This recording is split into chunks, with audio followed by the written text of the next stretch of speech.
Known as the Gatling gun, its inventor Richard J. Gatling of North Carolina took out the first patents on his gun in 1862. It was an ingenious invention, though it was far from perfect. The gun tended to jam, it was heavy, and sustained firing produced a great deal of smoke. But the use of 6 rotating barrels was a clever solution to the difficulty of overheating. And a Gatling was capable of firing between 200 and 400 rounds a minute.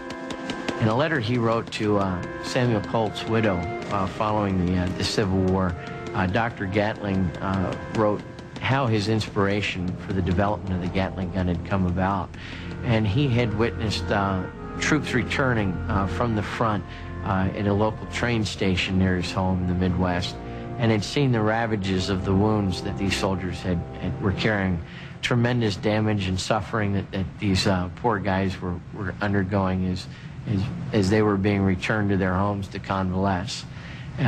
It struck him that if he could develop a gun that was so terrible in the amount of firepower it could lay down, that one army equipped with a number of these guns would intimidate any other army into just realizing the futility of attacking and cease to remain in the field. Ironically, in subsequent years, Gatling's invention would have the opposite effect. It made battlefields many times more deadly. But during the Civil War, his attempts to sell this gun to the Ordnance Department were rejected. However, Union General Benjamin Butler was convinced of their effectiveness, and with $1,000 of his own money, privately purchased 12 Gatlings. In 1865, he had his troops employ them during the siege of Petersburg.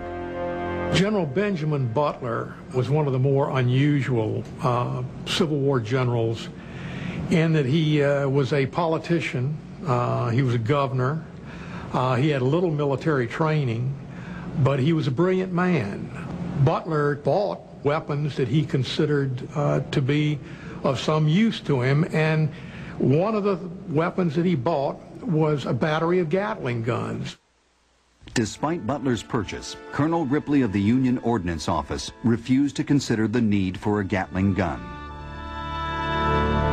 The irony is that the North could have produced a reliable machine gun, like the Gatling, in sufficient quantities to have significantly influenced the outcome of the war.